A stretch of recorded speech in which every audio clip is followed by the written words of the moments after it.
अगला अगला पॉइंट ऐसा है जो मैंने कम से कम देखा नहीं कि किसी ने इस पर, किसी भी राजनीतिक दल ने इतना साहस दिखाया हो और इतनी स्पष्टता से इस बात को रखा हो। लोग जो है शायद राजनीति में डर जाते हैं कि इस पॉइंट के बारे में बात करेंगे तो उनकी राजनीति पे खतरा आएगा। लेकिन आप लोगों ने लिखा है तो आप लोगों को बहुत बहुत शुभकामनाएं, बहुत बहुत बधाई। हम सभी लोगों को बहुत बहुत बधाई। तो इस पर मैं चाहूंगा कि आप अपना पॉइंट रखें कि आरक्षण, S C S T act पर पार्टी का दृष्टिकोण क्या है, हम सभी कार्यकर्ताओं के सामने भी और जनता के सामने भी। अंकुर जी, आप रखना चाहेंगे? मुझे पता है आप व्यस्त हैं और आपने बोला था कि फर्स्ट पॉइंट आप रखेंगे, या फिर आप, आपके टाइम की अवेलेबिलिटी, आप म्यूट हैं शायद। नहीं, अनम्यूट में हो गया। जी जी बिल्कुल। अभी कुछ आज ही हमारी आधिकारिक घोषणा भी हुई है कैंडिडेचर की, और उसके बाद लगातार प्रोग्राम्स जो थे वो ये लगे मैं हुए हैं। जनता को बता दूं कि अंकुर जी की आधिकारिक घोषणा आज हुई है। अंकुर जी को बधाई कि वो लोकसभा चुनाव लड़ने जा रहे हैं। अंकुर जी एक बार जनता को और बता दीजिए, सीट के बारे में बता दीजिए। जनता स्वयं चाहती है कि आपके चुनाव में वो भागीदारी करे। फिर इस पॉइंट पे आते हैं। देखिए, जम्मू लोकसभा से आज हमने अपने कैंडिडेचर की फॉर्मल डिक्लेरेशन कर दी। मैं जम्मू कश्मीर की जम्मू लोकसभा से स्वयं चुनाव लड़ रहा हूं। आज इसकी घोषणा आधिकारिक तौर पे हमने एक बड़ी प्रेस कॉन्फ्रेंस कॉल करके कर दी।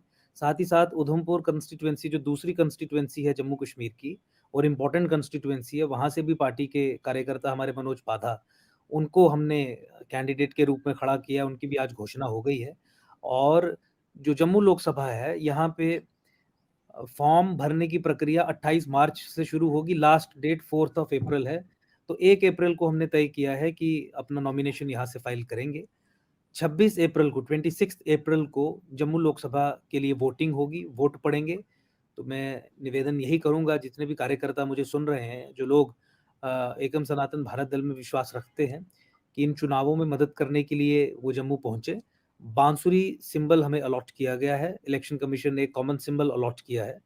और साथ ही साथ अब आने वाले 1-2 दिन में बहुत सारे जो और हमारे कैंडिडेट्स हैं, तमाम पूरे भारतवर्ष से, नॉर्थ ईस्ट से लेके सेंट्रल इंडिया या अपना उत्तर प्रदेश, राजस्थान, सब जगह से अब लिस्ट जो है वो निकलना शुरू होंगी। तो आज हमने अपने कैंडिडेचर से आधिकारिक घोषणा करके इस प्रक्रिया का श्री गणेश जो है वो कर दिया है। बहुत बहुत बधाई, बहुत शुभकामनाएं। ये आरक्षण और एससी एसटी वाला आप अगर आपके पास टाइम अपने हिसाब से आप टाइम को मैनेज करके ये वाला पोर्शन आप जरूर करें। कमल जी, आप स्क्रीन पे ले आइए जो था। तो इसके बाद मैं क्षमा चाहूंगा, क्योंकि बहुत सारे पत्रकार जो हैं वो इंटरव्यू के लिए वेट कर रहे हैं। तो बाकी सारी टीम जो है वो मुझे लगता है कि हैंडल कर लेगी। देखिए, इस विषय को लेके तमाम पॉलिटिकल पार्टीज जो हैं वो कुछ भी कहने से बचती हैं, लेकिन विषय ये ऐसा है जो पूरे राष्ट्र निर्माण के साथ जुड़ा हुआ है। और हमेशा हमसे सवाल भी पूछे जाते थे कि भाई इन विषयों पे आपका क्या दृष्टिकोण है, और हम हमेशा ये कहते थे कि हम इस पे अपनी बात रखेंगे, उचित समय पे रखेंगे, उचित तरीके से रखेंगे। तो इलेक्शन के समय पे ये बात रखना मुझे लगता है कि एक साहसिक कदम है, और जनता मुझे लगता है कि इसे उस दृष्टिकोण से देखेगी भी। और प्रेजुडिसेस से ऊपर उठ के, बायसेस से ऊपर उठ के, independently, irrespective of the fact कि कोई भी व्यक्ति किस कास्ट से संबंधित है, इसे देखेगी राष्ट्रीय एकता, हिंदू कंसोलिडेशन, खासकर उस दृष्टिकोण से। तो देखिए, पहले पॉइंट में ही मैं आपको पढ़ दूं कि स्वतंत्रता के बाद से अभी तक आरक्षण का लाभ आरक्षित जातियों के निचले तबके तक कितना पहुंचा है, इसकी जांच के लिए एक समिति का गठन किया जाएगा। देखिए, ये बहुत इंपॉर्टेंट है कि पॉजिटिव डिस्क्रिमिनेशन, जिसे हम रिजर्वेशन के माध्यम से इंप्लीमेंट करते हैं, उस पॉजिटिव डिस्क्रिमिनेशन का जो फायदा है वो निचले से निचले तबके तक पहुंचना चाहिए। लेकिन आज तक कोई भी ऐसी टीम, कोई भी ऐसी कमेटी गठित नहीं की गई जिसने ऑनेस्टली या एक कैटेगोरिक तरीके से इस बात के बारे में जानकारी दी हो देश को कि भाई इस प्रक्रिया का लाभ नीचे तक पहुंचा भी है कि नहीं पहुंचा है, कितने लोगों तक पहुंचा है, क्या हिसाब किताब है। तो फिर इस विषय पे आगे निर्णय लिया जाए। तो सबसे पहले इस समिति का गठन किया जाएगा, जो केवल और केवल ये देखेगी कि निचले तबके को कितना लाभ पहुंचा है, उस पे सरकार को एक रिपोर्ट सबमिट करेगी। अल्पसंख्यक आयोग के पूर्व अध्यक्ष तरलोचन सिंह के अनुसार 58 जातियों और 14 जनजातियों में मुसलमानों को भी आरक्षण का लाभ मिल रहा है। वहीं वर्तमान मोदी सरकार में सामाजिक न्याय और आधिकारिकता मंत्री रामदास अठावले के अनुसार 80% मुस्लिम ओबीसी में आरक्षण का लाभ ले रहे हैं। एससी एसटी तथा ओबीसी में आरक्षण का लाभ ले रहे मुस्लिम और ईसाई को तत्काल आरक्षण से बाहर निकाल दिया जाएगा।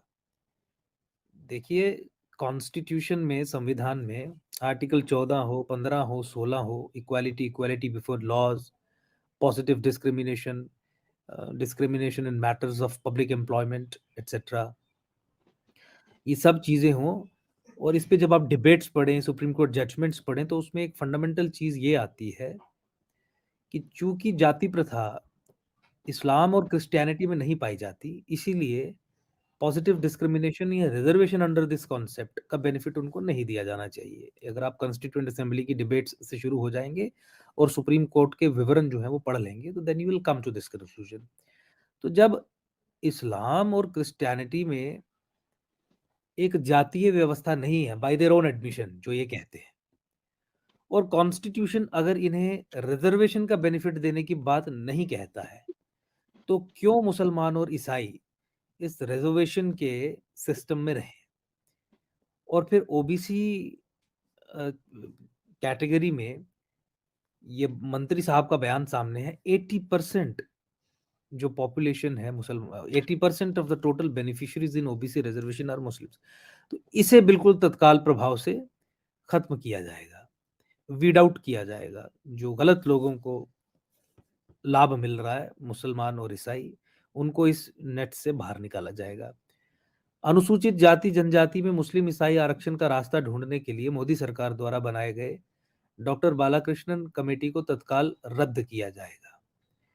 एससी एसटी एक्ट में कैसे मुसलमानों और क्रिश्चियंस को शामिल कर लिया जाए, ओबीसी में तो है ही, एससी और एसटी में भी कैसे शामिल कर दिया जाए, इस सरकार ने डॉक्टर बालाकृष्णन कमेटी कॉन्स्टिट्यूट कर दी। इस कमेटी की रिकमेंडेशंस मानने की बात तो छोड़िए, इस कमेटी को ही तत्काल प्रभाव से रद्द कर दिया जाएगा। एससी एसटी तथा ओबीसी वर्ग के 1ली से 12वीं कक्षा तक लगातार सरकारी स्कूलों में पढ़ने वालों को ही सरकारी नौकरी में आरक्षण का लाभ मिलेगा। तो जो कहते हैं ना कि रिजर्वेशन को लेके आपका पॉइंट ऑफ व्यू क्या है, तो पहली रिक्वायरमेंट है कि अगर आपको रिजर्वेशन का लाभ लेना है, तो 1ली से 12वीं कक्षा तक की आपकी जो पढ़ाई है वो किसी सरकारी स्कूल से हुई होनी चाहिए। पढ़ेंगे आप प्राइवेट बढ़िया स्कूल में, फिनेंशियली वेल ऑफ होंगे, फिर कहेंगे कि हमें रिजर्वेशन मिले। तो एससी एसटी और ओबीसी वर्ग के वो लोग जो केवल 1ली से 12वीं तक सरकारी स्कूल में शिक्षा ग्रहण करके पास होके आगे आए हैं, केवल उन्हीं को इस आरक्षण का लाभ मिलेगा। ये पार्टी के मैनिफेस्टो में स्पष्ट तौर पे इस पॉइंट में लिखा है, और ये एक रेवोल्यूशनरी चीज भी होगी। और ये रेवोल्यूशनरी चीज इसलिए भी होगी कि एससी एसटी और ओबीसी समाज के वो लोग जिन्हें आज तक रिजर्वेशन का लाभ नहीं मिला, वो इस प्रोविजन के माध्यम से रिजर्वेशन का लाभ उठा पाएंगे। और वो लोग एससी एसटी ओबीसी कम्युनिटी के जिनके घर में अब 3-3 पीढ़ियां आईएएस अधिकारियों की हो गई, आईपीएस अधिकारियों की हो गई, public service commission state PSC के अधिकारियों की हो गई, डॉक्टर्स हो गए, इंजीनियर्स हो गए, वो ऑटोमेटिकली इस रिजर्वेशन नेट से फिर बाहर निकलेंगे, और फिर जो मोस्ट डिजर्विंग लोग हैं उन्हें मिलेगा। 5वां पॉइंट हमने इसमें रखा है कि किसी भी परिवार के पास 1000 वर्ग फुट से बड़ा आवासीय फ्लैट अधिसूचित नगर पालिका में 100 वर्ग गज तथा अन्य क्षेत्रों में 200 वर्ग गज से बड़ा आवासीय भूखंड हो, तो अभी उसे केंद्र सरकार के तहत ईडब्ल्यू आरक्षण में, ईडब्ल्यू इकोनॉमिकली वीकर सेक्शन के लिए जो आरक्षण है उसमें कोई लाभ प्राप्त नहीं हो पाता है। और बहुत सारे गरीब परिवार बस इन डिस्क्वालिफिकेशंस के कारण ईडब्ल्यूएस का आरक्षण पाने से चूक जाते हैं, जबकि उनकी परिस्थिति जो होती है वो बहुत गंभीर होती है, गरीबी होती है। पुरानी कोई जमीन का टुकड़ा है, कोई छोटा फ्लैट बन गया, 1000 स्क्वायर फीट आप बना सकते हैं। तो इन अव्यावहारिक और अनुचित शर्तों को हटाया जाएगा। ईडब्ल्यूएस में केवल एक ही क्राइटेरिया कि इस इनकम स्लैब से नीचे अगर आप हैं तो आपको ईडब्ल्यूएस मिला जाएगा। बाकी की ये सब सारी जो चीज़ें हैं कि घर ऐसा हुआ, प्लॉट ऐसा हुआ, म्युनिसिपैलिटी में इतना हुआ, ये सब कंडीशंस को खत्म कर दिया जाएगा।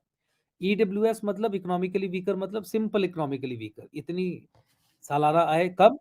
तो आप इकोनॉमिकली वीकर सेक्शन में आ गए। फिर विधानसभा और लोकसभा में आरक्षित सीट की व्यवस्था पूरी तरह से समाप्त की जाएगी। एमपी इलेक्शंस में, एमएलए इलेक्शंस में रिजर्वेशन को पूरे तरीके से खत्म कर दिया जाएगा। इसका कारण ये है कि दलितों के साथ इस आरक्षण के नाम पे बहुत बड़ी धोखाधड़ी हो रही है। जो सीट्स आरक्षित रहती हैं, दलित कैंडिडेट को केवल वहीं से खड़ा किया जा सकता है या किया जाता है। जनरल सीट, ओपन सीट, मान लीजिए कोई सीट आरक्षित नहीं है लेकिन दलितों की संख्या अधिक है, या मान लीजिए दलितों में से कोई बहुत प्रखर बुद्धि का और बहुत लोगों की सेवा करने वाला व्यक्ति लीडर बन के उभरता है, तो कोई भी पॉलिटिकल पार्टी आज किसी दलित व्यक्ति को ओपन सीट से टिकट नहीं देती। वो उसे वहीं से टिकट देती है जहां पे सीट आरक्षित हो। और इससे जो है वो दलित समाज के साथ बहुत बड़ी धोखाधड़ी हो जाती है और एक एक कोकून सा बन जाता है जिसमें वो ऑपरेट करते हैं। तो इस समस्या को खत्म किया जाएगा और अल्टीमेटली इसका रिजल्ट ये होगा कि दलित समाज के लोग भी फिर 545 की 545 सीटों से खड़े हो सकते हैं एज कैंडिडेट्स। प्रमोशन में आरक्षण की व्यवस्था को समाप्त किया जाएगा। इस पे एकम सनातन भारत दल का सीधा मत है कि प्रमोशन में किसी भी तरीके का कोई भी आरक्षण नहीं होना चाहिए। जो सर्विस रूल्स रहते हैं उसमें मेरिट के अलावा, सीनियरिटी के अलावा तीसरा कोई क्राइटेरिया नहीं होना चाहिए जिसके आधार पे प्रमोशन मिले। एंट्री स्टेज तक बात समझ आती है, लेकिन एंट्री स्टेज पे जब आप बराबरी पे पहुंच गए सबके साथ और आपका भी आर्थिक स्टेटस तकरीबन सेम हो गया आपके दूसरे पीयर्स की तरह, तो फिर मुझे और पार्टी को ये नहीं लगता कि इस व्यवस्था को आगे चलाना चाहिए। पॉलिटिसाइजेशन ऑफ द इशू के कारण ये समस्या ये इंट्रोड्यूस की गई थी, लेकिन अब ये बहुत विकट और बड़ी समस्या बन के उभर रही है। देश अंदर से खोखला हो गया है इस तरीके के नीति निर्देशों के कारण। 8वां और सबसे मुख्य जो पॉइंट है, आज SC/ST एक्ट की बड़ी चर्चा होती है, इसका बहुत दुरुपयोग किया जा रहा है, झूठे आरोप लगा दिए जाते हैं और कानून इतना कड़ा है कि एंटिसिपेटरी बेल का कोई प्रोविजन ही नहीं है। सुप्रीम कोर्ट ने इंटरवीन करके एंटिसिपेटरी बेल के संबंध में एक जजमेंट दी थी, जिसे मोदी सरकार ने पार्लियामेंट में अमेंडमेंट के जरिए टर्न डाउन कर दिया, यानी सुप्रीम कोर्ट की जजमेंट को हटा दिया और नई अमेंडमेंट इंट्रोड्यूस करके पुनः ये कह दिया कि जिस पे आरोप मात्र भी लगेगा SC/ST एक्ट के तहत, उसकी गिरफ्तारी होगी और उसे बेल नहीं मिलेगी। एंटिसिपेटरी बेल तो बिल्कुल नहीं मिलेगी। तो हमने कहा कि हम इस तरीके के बदलाव करेंगे कानून में कि एक तो गिरफ्तारी पे रोक लग जाए, जैसे 498A के मामलों में जिसमें बहुत एब्यूज होता था, झूठी कंप्लेंट्स और झूठे पर्चे लगा के लोगों को प्रताड़ित किया जाता था, वैसे ही ऑटोमेटिक अरेस्ट इस एक्ट में भी नहीं होगी।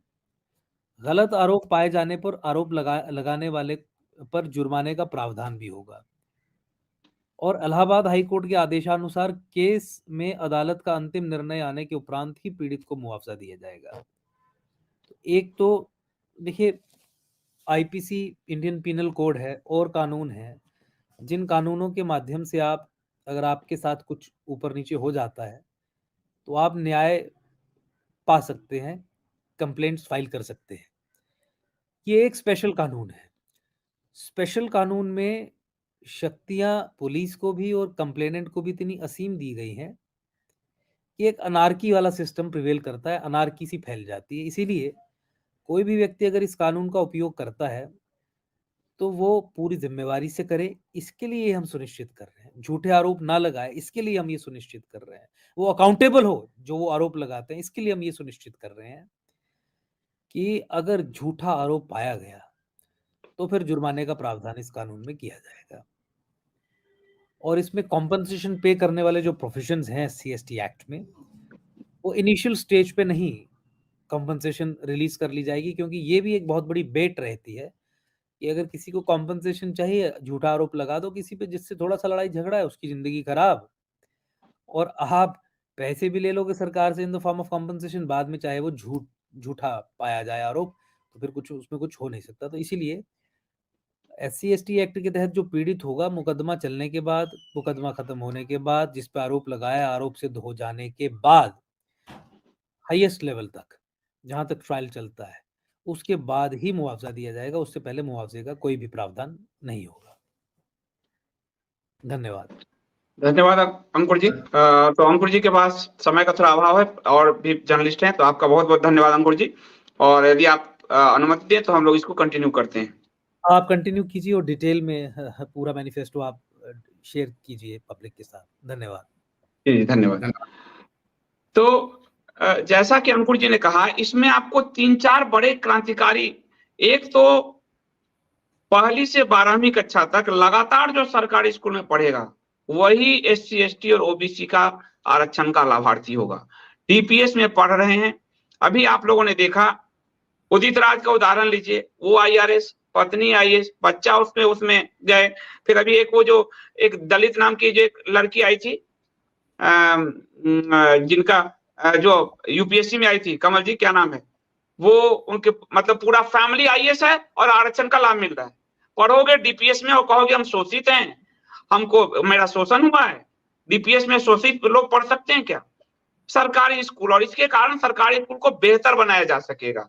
आज सरकारी स्कूल को रद्दी किया जा रहा है और पूरे सिस्टम को सिर्फ सर्विस सेक्टर बना के रख दिया कि हमारे यहाँ के लोग आरक्षित वर्ग से जाएं और रिसर्च आदि अमेरिका करें, हम उनके नौकर बन के काम करें। तो एक बहुत बड़ा ये, और दूसरा कि इलेक्शंस में पूरा प्रावधान ही खत्म होगा कि आरक्षित वर्ग से रामविलास पासवान बड़े नेता बने, उनकी फैमिली आज भी आरक्षित सीट से लड़ रही है, किसी और को क्यों नहीं लड़ना चाहिए उस पर? किस लिए नहीं लड़ना चाहिए? आप कितनी पीढ़ी तक भाई भतीजा बेटा कब तक लड़ाते रहोगे? कोई दूसरा दलित नहीं है क्या इस समाज में?